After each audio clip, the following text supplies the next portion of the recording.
اعوذ باللہ من الشیطان الرجیم، بسم اللہ الرحمن الرحیم۔ سورہ بقرہ کا 13واں رکوع ہم شروع کریں گے۔ اس کا لفظی اور با محاورہ ترجمہ پہلے دیکھ لیجئے۔ بسم اللہ الرحمن الرحیم۔ یا ایھا الذین آمنو، اے ایمان والو، لا نہیں تقولوا تم کہو رائنا رائنا، وقولوا اور تم کہو انظرنا انظرنا، واسمعوا اور غور سے سنو، وللکافرین اور کافروں کے لیے عذاب ہے علیم دردناک۔ یا ایھا الذین آمنوا لا تقولوا رائنا وقولوا انظرنا واسمعوا، اے ایمان والو رائنا نہ کہو اور انظرنا کہو اور غور سے سنو، وللکافرین عذاب علیم اور کافروں کے لیے دردناک عذاب ہے۔ ماں نہیں یود وہ چاہتے الذین وہ لوگ کفروا جنہوں نے کفر کیا من اہل الکتاب اہل کتاب میں سے، وللمشرکین اور نہ ہی مشرک لوگ، ان یہ کہ ینزل اتارا جائے نازل کیا جائے علیکم آپ پر تم لوگوں پر من سے خیرن کوئی بھلائی، من ربکم تمہارے رب کی طرف سے۔ ما یود الذین کفروا من اہل الکتاب وللمشرکین اور اہل کتاب میں سے جن لوگوں نے کفر کیا وہ اور نہ ہی مشرک چاہتے ہیں کہ ان ینزل علیکم من خیرن کہ تمہارے رب کی طرف سے کوئی بھلائی، من ربکم تمہارے رب کی طرف سے کوئی بھلائی تم پر نازل کی جائے۔ واللہ اور اللہ تعالیٰ یختص خاص کر لیتا ہے برحمتہ اپنی رحمت کے ساتھ من یشاء جس کو چاہتا ہے۔ واللہ اور اللہ تعالیٰ ذو فضل بڑا ہی فضل کرنے والا عظیم عظمت والا ہے۔ واللہ یختص اور برحمتہ من یشاء اللہ جس سے چاہتا ہے اپنی رحمت سے خاص کر لیتا ہے۔ واللہ ذو فضل العظیم اور اللہ تعالیٰ بڑے فضل والا ہے۔ مان جو ننسخ ہم منسوخ کرتے ہیں من آیاتن کوئی آیت، اور ننسہا یا بھلا دیتے ہیں، ناتی تو لے آتے ہیں، ہم لے آتے ہیں بخیرن بہتر منہا اس سے، اور مثلہا یا اس کی جیسی۔ ما ننسخ من آیاتن او ننسہا نات بخیرن منہا او مثلہا، کوئی آیت جسے ہم منسوخ کر دیتے ہیں یا اسے بھلا دیتے ہیں تو اس سے بہتر یا اس جیسی لے آتے ہیں۔ علم کیا نہیں تعلم تو نہیں جانتا، ان اللہ کہ بے شک اللہ تعالیٰ علی پر کل ہر شیء چیز پر قدیر قدرت والا ہے۔ علم تعلم ان اللہ علی کل شیء قدیر، تو کیا تو نہیں جانتا کہ اللہ تعالیٰ ہر چیز پر قدرت رکھنے والا ہے۔ علم تعلم کیا تو نہیں جانتا ان اللہ کہ بے شک اللہ تعالیٰ لہو اسی کے لیے ہے ملک السماوات بادشاہت زمین آسمانوں کی والارض اور زمین کی۔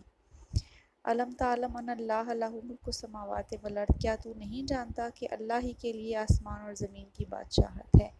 وما اور نہیں لکم تمہارے لیے من سے دون اللہ اللہ کے سوا من سے ولی کوئی مددگار ولا اور نہ ہی نصیر اور نہ ہی کوئی حامی۔ وما لکم من دون اللہ من ولی ولا نصیر اور نہ ہی تمہارے لیے اللہ کے سوا کوئی حامی اور مددگار ہے۔ ام کیا تریدون تم چاہتے ہو ان یہ کہ تسألوا تم سوال کرو رسولکم اپنے رسول سے کما جس طرح سے سئلا سوال کیے جاتے ہیں یہ سوال کیے گئے موسیٰ من قبل اس سے پہلے موسیٰ علیہ السلام۔ ام تریدون ان تسألوا رسولکم کما سئل موسیٰ من قبل، کیا تم چاہتے ہو کہ اپنے رسول سے ایسے سوال کرو جیسے اس سے پہلے سوال کیے گئے موسیٰ علیہ السلام۔ ومن اور جو کوئی یتبدل اختیار کرتا ہے کفر کو بالایمان ایمان کے بدلے، یتبدلا بدل ڈالتا ہے، فقط پس تحقیق دلہ وہ بھٹک گیا سوا سیدھا سبیل راستے سے۔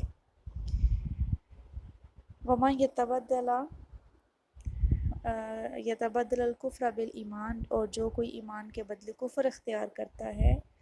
فقط ضل سواء السبیل تو بس وہ سیدھے راستے سے بھٹک گیا۔ ودّا بہت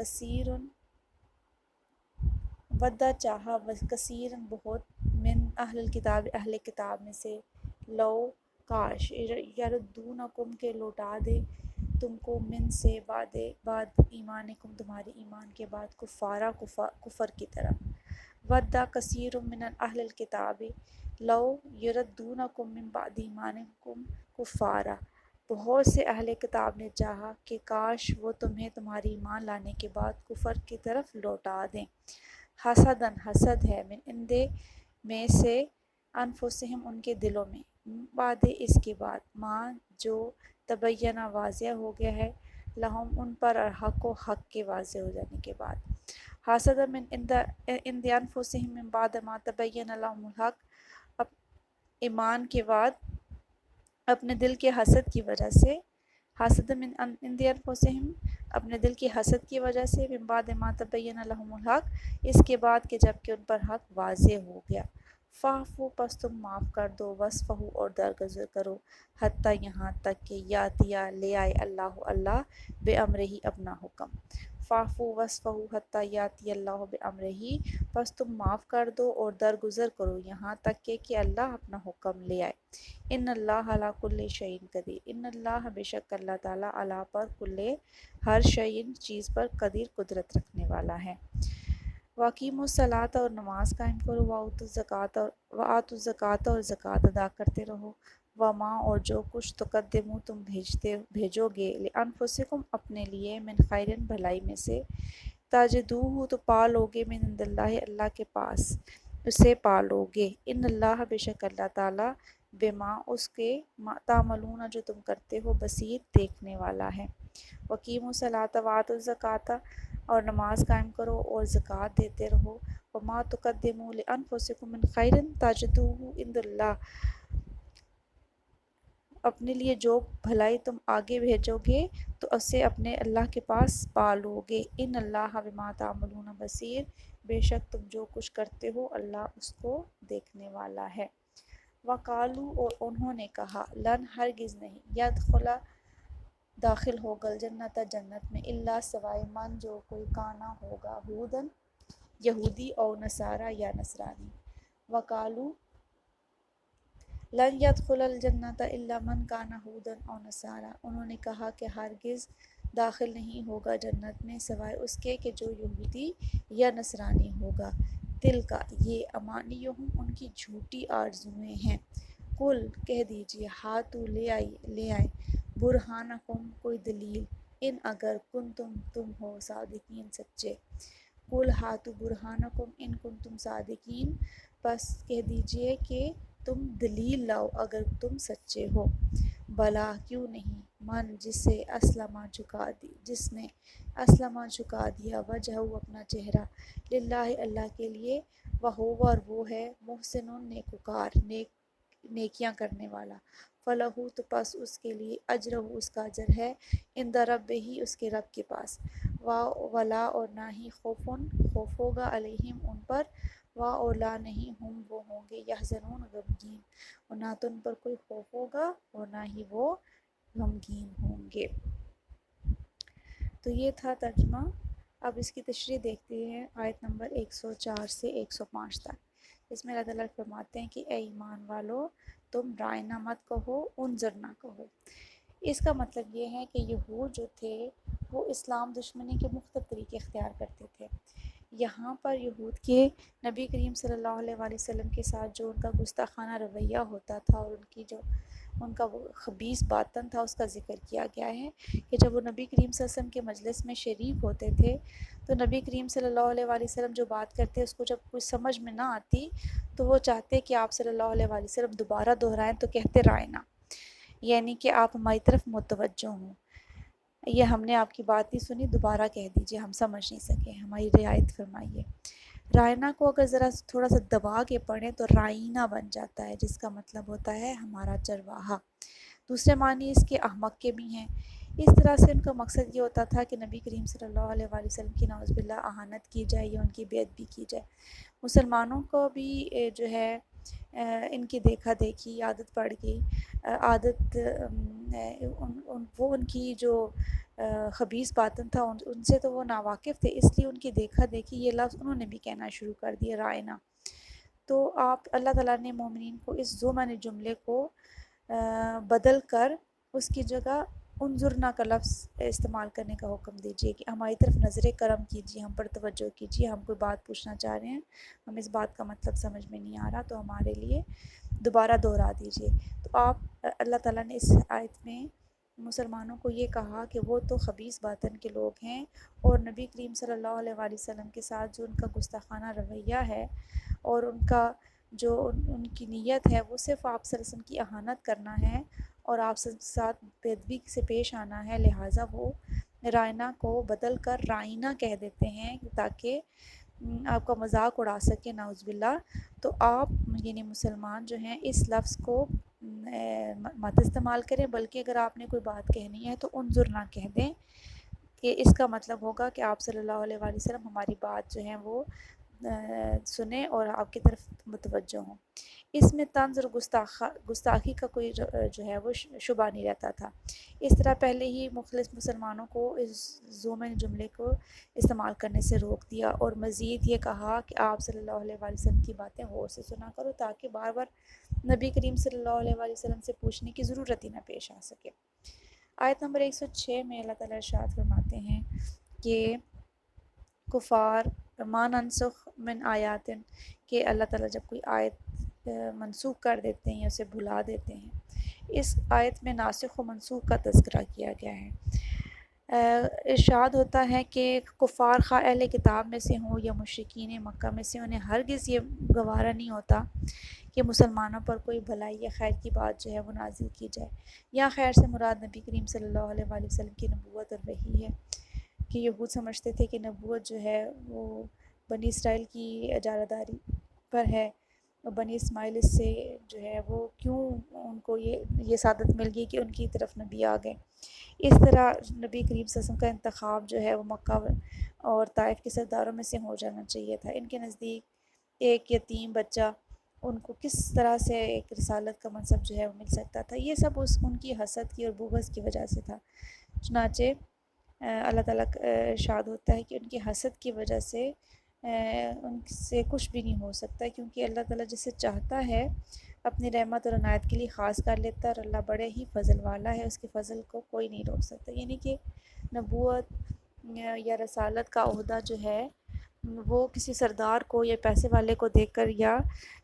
اس طرح سے نہیں کیا جا سکتا کہ کسی کو بھی اٹھا کر جو ہے وہ اللہ تعالیٰ نبی بنا دیتے ہیں۔ یہ اللہ تعالیٰ کا خاص کرم ہے کہ وہ اپنے بندوں میں سے بہترین بندے پر اس کا انتخاب کرتا ہے، اور نبی کریم صلی اللہ علیہ وآلہ وسلم یقیناً بے مثال ہیں، اور ان کی ذات اقدس جو ہے وہ کسی بھی طرح سے اس نعمت سے جو ہے وہ خالی نہیں تھی۔ یہاں پہ اس تذکرہ کرنے کا مقصد یہ تھا کہ آپ کو بتایا جائے کہ ناسخ و منسوخ کیا چیز ہے۔ آیت نمبر 106 اور 107 میں ایک شبے کا جو ہے ایک شک جو پیدا کیا گیا ہے اس کا ازالہ کیا گیا ہے، جو یہودی مسلمانوں میں پھیلانے کی کوشش کرتے تھے، اور وہ اعتراض یہ ہوتا تھا کہ قرآن مجید جو ہے وہ خدا کی طرف سے اگر نازل کردہ کتاب ہے اور سابقہ سمانی کتابیں بھی اللہ تعالیٰ کی طرف سے، تو قرآن مجید میں ناسخ کیوں ہوتا ہے؟ ناسخ کا مطلب ہوتا ہے کہ قرآن مجید میں ایسی بہت ساری آیات موجود ہیں جو کہ قرآن مجید جب نازل ہوتا تھا تو ان آیات کو نازل کیا جاتا تھا، اور بعد میں ان کے احکامات کو منسوخ کر دیا جاتا تھا۔ جس طرح سے ہم شراب نوشی کی جو متعلق جو اول تدریجاً 3 آیات نازل ہوئی تھی، پہلی آیت اور دوسری آیت کا جو حکم ہے وہ منسوخ ہو چکا ہے، یعنی اس کا حکم اپلائی نہیں ہو سکتا۔ آیات موجود ہیں قرآن مجید کے اندر، لیکن وہ حکم جو ہے وہ اب قابل قبول نہیں ہے، اس قابل عمل نہیں ہے۔ تو یہود جو ہے مسلمانوں کے دلوں میں اس طرح کا ابہام پیدا کرتے تھے کہ مسلمان جو ہیں وہ بھی شک میں مبتلا ہو جائیں کہ قرآن جو اگر الہامی کتاب ہے تو وہ کیوں کر اس کے اندر آیات کو منسوخ کر دیا جاتا ہے، یا اس کو کئی دفعہ ایسی آیات بھی ہو سکتی ہیں یا جو ہمارے علم میں نہیں ہیں کہ جو اتاری جاتی ہوں اور بعد میں ان کو بھلا دیا گیا ہو، نبی کریم صلی اللہ علیہ وسلم کے یادداشت سے اس کو ختم کر دیا گیا ہو، کیونکہ مقصد صرف یہ ہوتا تھا اس کو لانے کا کہ وہ کوئی ایسی کوئی مسئلہ جو درپیش ہو، جو بعد میں اس کا مسئلے کا حل نکل گیا ہو تو اب اس کی ضرورت نہ ہو، تو اس آیت کو حذف کر دیا جاتا تھا حذف کر دیا جائے یا اس کا حکم جو ہے وہ ختم کر دیا جائے۔ بنیادی مقصد جو ہے وہ لوگوں کو پابند کرنا تھا۔ تو قرآن مجید میں اس طرح کی جو آیات ہیں جن کا حکم اب باقی نہیں ہے اس کو کہتے ہیں ناسخ، اور ان کی جو آیات ہوتی ہیں جو آتی ہیں ان کو ناسخ کہا جاتا ہے، جو اس حکم کی جگہ لیتی ہیں، اور جو آیت کو منسوخ کیا جاتا ہے، جس کا حکم منسوخ کیا جاتا ہے، اس کو منسوخ کہا جاتا ہے۔ تو اس اعتراض کا جواب جو ہے یہاں پہ دیا گیا ہے کہ اللہ تعالیٰ کہہ رہے ہیں کہ میں زمین و آسمان کا مالک ہوں، اور جس طرح سے چاہوں منسوخ کروں یا حافظے سے محو کر دوں، مگر جس چیز کو میں محو کر دیتا ہوں تو اس کی جگہ اس سے بہتر چیز لے آتا ہوں، یا کم از کم وہ اپنی جگہ اتنی ہی مفید و مناسب ہوتی ہے جتنی پہلی چیز اپنی جگہ پر تھی۔ جیسے اس کی مثال ہم یوں بھی دے سکتے ہیں، ایک ڈاکٹر ہے، وہ بیماری کی تشخیص کرتا ہے، اس کے لیے ماحول، موسم اور مزاج کے اختلاف سے نسخے کو تبدیل کرتا رہتا ہے۔ ایک ماہر طبیب کا کام یہ ہوتا ہے کہ وہ بیماری کی تشخیص کرے اور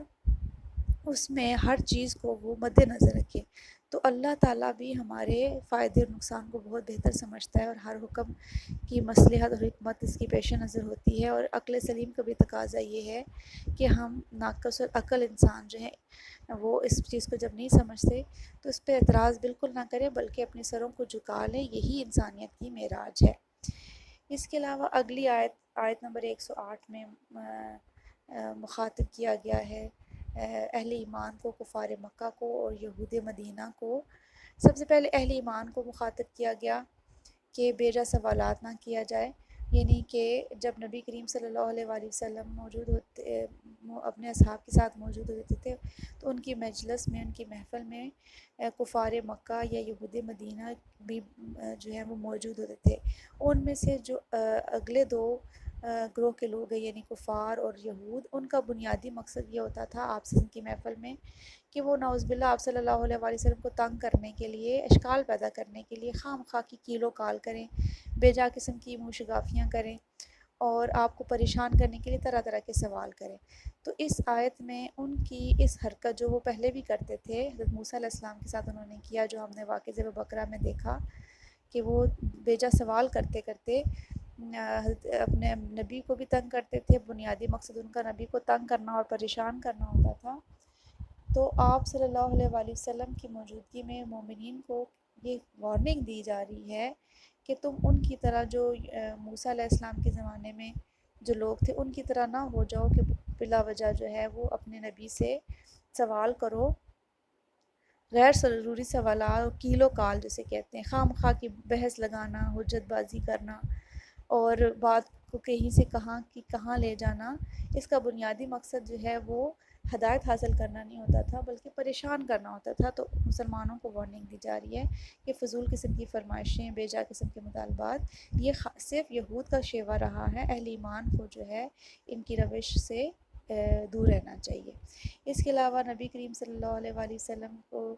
نے بھی یہ کہا ہے کہ مسلمانوں جن امور کے کرنے کا حکم دیا جائے انہیں سر انجام دو، اور جس سے منع کیا جائے اس سے باز رہو، اور جن امور کے متعلق اللہ اور اس کے رسول نے سکوت فرمایا ہے، خاموشی اختیار کی، ان کو مت چھیڑو، اس میں تمہاری ہی بھلائی ہے، تمہارا ہی فائدہ ہے۔ اگر آپ اس کو چھیڑو گے تو وہ چیز خواہ مخواہ میں آپ کے گلے پڑ سکتی ہے، جس طرح سے ہم نے دیکھا کہ واقعہ ذبح بقرہ میں یہود، اگر جب بنی اسرائیل کو یہ کہا گیا کہ ذبح کرو بقرہ، گائے کو ذبح کرو، تو وہ اگر پہلی دفعہ ہی اس بات پہ عمل کر لیتے تو ان کو اتنی دقت اور اتنی پریشانی نہ ہوتی۔ اس واقعے کی تفصیل میں آپ کو انشاءاللہ جب اس کا الگ سے لیکچر دوں گی تو اس کو سمجھا دوں گی کہ وہ کون کون سے سوالات کیے جو ان کے اپنے گلے پڑ گئے۔ تو اللہ تعالیٰ نے مسلمانوں کو یہ کہا کہ اب نبی سے کریم صلی اللہ علیہ وآلہ وسلم کی زندگی میں، ان کی موجودگی میں، آپ صلی اللہ علیہ وآلہ وسلم کے بارے میں ان کے سامنے ایسے اس قسم کے سوالات کرنے سے گریز کریں، تاکہ مسلمان جو آپ صلی اللہ علیہ وآلہ وسلم خیر ان کی طرف نازل کر رہے ہیں، جو ہدایت ان کو دے رہے ہیں، اس سے فائدہ حاصل کرے، نہ کہ وہ ان کے لیے الٹا عذاب کا باعث بنے۔ اگلی آیت دیکھیے، آیت نمبر 109، اس میں اللہ تعالیٰ اہل کتاب کا حسد بیان کر رہے ہیں کہ وہ کیا کثرت سے کیا چاہتے ہیں۔ ان کو آگاہ کیا جا رہا ہے کہ یہود کی تمام تر جو شرارتیں ہیں، سرگرمیاں ہیں، وہ صرف اس وجہ سے ہیں کہ وہ تمہیں اسلام سے دور کر دیں۔ یہ ان کی بڑی دلی تمنا ہے کہ وہ ہر وقت اس کوشش میں رہتے تھے کہ مسلمانوں کو ان کے دین سے دور کر دیا جائے، ان کو ایسے پروپیگنڈا کرنا اور ایسے ان کے خلاف کارروائیاں کرنا، یہ ان کا شیوا رہا ہے۔ مسلمان اکثر جو ہے ان کی کوشش ہوتی تھی کہ اہل کتاب کا مذہب قبول کر لیں، کم از کم اپنے دین سے دور ہو جائیں۔ یہ ان کی جو کوششیں ہوتی تھی یہ اخلاص اور نیک نیتی پہ مبنی ہرگز نہیں تھی، بلکہ بغض اور حسد کی وجہ سے ہوتی تھی۔ مسلمانوں کا اہل کتاب کی اس قسم کی جو مہم ہوتی تھی، اس کے خلاف مشتعل ہونا بھی ایک ضروری عمل ہے، ضروری ایک چیز ہے جو ہو جانا ہو سکتا تھا۔ لہٰذا احتیاط کے طور پر ارشاد ہوا کہ فی الحال آپ ان کے بارے میں تحمل سے کام لیں، عفو درگزر سے کام لیں اور جوابی کارروائی نہ کریں یہاں تک کہ اللہ اس بارے میں کوئی حکم نازل کریں، جہاد کا حکم یا اصلاح کا حکم نازل کریں۔ تو جب وہ حکم آ جائے گا اس وقت تک احتیاط کرنی چاہیے۔ اگلی آیت میں مسلمانوں کو نماز قائم کرنا اور زکوٰۃ ادا کرنے کی پابند رہنے کی تاکید کی گئی ہے۔ بعد وہ حکم جہاد کے انتظار میں دیگر دینی کام کو پش نہ ڈال دیں، ایسا نہ ہو کہ وہ جو ہے وہ نماز اور روزے کو چھوڑ دیں اور جہاد ہی کو اختیار کیے رکھیں، بلکہ جو بھی نیک اعمال وہ کریں گے اللہ تعالیٰ ان کا اجر ضرور دے گا، وہ ہرگز ضائع نہیں کیے جائیں گے بلکہ ان کا پورا معاوضہ دیا جائے گا۔ اگلی آیت میں یہود اور نصارہ کا یہ دعویٰ کہ وہ یہ کہتے تھے کہ ہم جو یہودی ہوگا یا جو نصرانی ہوگا، اگر عیسائی یا یہودی ہے وہی جنت میں جائے گا، اس کے علاوہ کوئی بھی شخص جو ہے وہ جنت میں نہیں جائے گا۔ یہ انہوں نے اخروی نجات صرف ان دو لوگوں کے لیے، ان دو گروہوں کے لیے مخصوص کر لیا تھا، اس کے علاوہ کوئی شخص بھی جنت میں جانے کا حقدار نہیں ہو سکتا۔ جیسے ان کی اپنی اناجیل میں یہ چیز موجود ہے کہ نجات یہود میں ہے۔ یوحنا کی چیپٹر 4 آیت نمبر 24 میں جو ہے یہ انہوں نے بیان کیا ہے۔ تو اس طرح نصارہ کا بھی یہ دعویٰ تھا کہ ان کی جو باطل تمنائیں ہیں اور غلط آرزوئیں ہیں وہ اس پر بنا پہ کہتے کہ اگر عیسائی ہوگا تو جنت میں جائے گا۔ تو اللہ تعالیٰ کہہ رہے ہیں کہ یہ ان کی اپنی خوش فہمیاں، غلط فہمیاں، خود ہی اپنے آپ کو خوش کرنے کے لیے، اور جسے کہتے ہیں نا دل کے بہلانے کو غالب یہ خیال اچھا ہے، وہ خود ہی اپنے آپ کو بہلانے کے لیے اس طرح کی باطل تمنائیں آرزوئیں کرتے رہتے ہیں کہ ہم ہی جنت میں جائیں گے۔ تو اللہ تعالیٰ کہہ رہے ہیں کہ کوئی بھی شخص اگر ایسا دعویٰ کرتا ہے تو اس کو پہلے دلیل لانی چاہیے، وہ اپنے آپ کو اس خوش فہمی میں نہ رکھیں کہ جنت جو ہے وہ ان کے ٹھیکیدار بن گئے ہیں۔ اگر ان کے نام کوئی اس قسم کا کوئی اللہ تعالیٰ نے نوٹیفیکیشن جاری کر رکھا ہے تو وہ ان کو سامنے لانا چاہیے۔ اگر وہ اپنے قول و فعل میں اتنے ہی سچے ہیں تو ان کو اپنی دلیل پیش کرنی چاہیے۔ ایسا کوئی ثبوت ان کے پاس موجود نہیں ہے، تو یہ خام انہوں نے اپنے پاس سے دلیلیں جھوٹی قسم کی آرزویں بنا کے رکھی ہیں۔ آیت نمبر 112 میں ہم دیکھتے ہیں کہ یہ کہا گیا ہے کہ اخروی نجات جو ہے وہ کس چیز میں ہے؟ اسلام اور احسان میں۔ اسلام کو یعنی اپنے آپ کو، اپنے سر کو جھکا لینا کسی بڑی ذات کے سامنے، اس کی بات ماننا اور اپنی مرضی کو پیچھے کر دینا، اور احسان کرنا یعنی حسن سلوک کرنا اور نیکیوں میں خوبصورتیاں پیدا کرنا، ہر طرح کی نیکی کرنا، اس کو اچھے طریقے سے ادا کرنا۔ یعنی ایک جیسے ہم نماز پڑھتے ہیں، ایک نیکی کرتے ہیں، لیکن اس کو اگر ہم اچھے طریقے سے خشوع و خضوع کے ساتھ، اہتمام کے ساتھ پڑھیں گے تو یہ ایک نیک کام بڑے اچھے طریقے سے ادا ہوگا، تو اسے کہتے ہیں کہ اس میں احسان پیدا کرنا۔ یعنی جو شخص بھی اپنی جبین کو، اپنی پیشانی کو اللہ تعالیٰ کے سامنے جھکا لے گا، اسلام کا اقرار کر لے گا اور اپنے آپ کو کسی بھی معاملے میں اللہ تعالیٰ کے سامنے اس کی اطاعت کے آگے جھکا دے گا اور اپنے ایمان اور عقیدے میں وہ درست ایمان کے ساتھ نیک عمل بھی کرے گا، تو وہی شخص جو ہے جنت میں جانے کا حقدار ہوگا، نہ کہ جس طرح سے یہود و نصارہ نے دعویٰ کیا کہ ہم جو مرضی کر لیں، ہم اچھے کریں کام، برے کریں، جنت میں ہم ہی جائیں گے۔ یہ دعویٰ جو ہے وہ انصاف کے تقاضوں پر پورا نہیں اترتا۔ اس طرح وہ اسلام یعنی کہ اطاعت الہی اور احسان یعنی نیک عمل دونوں پر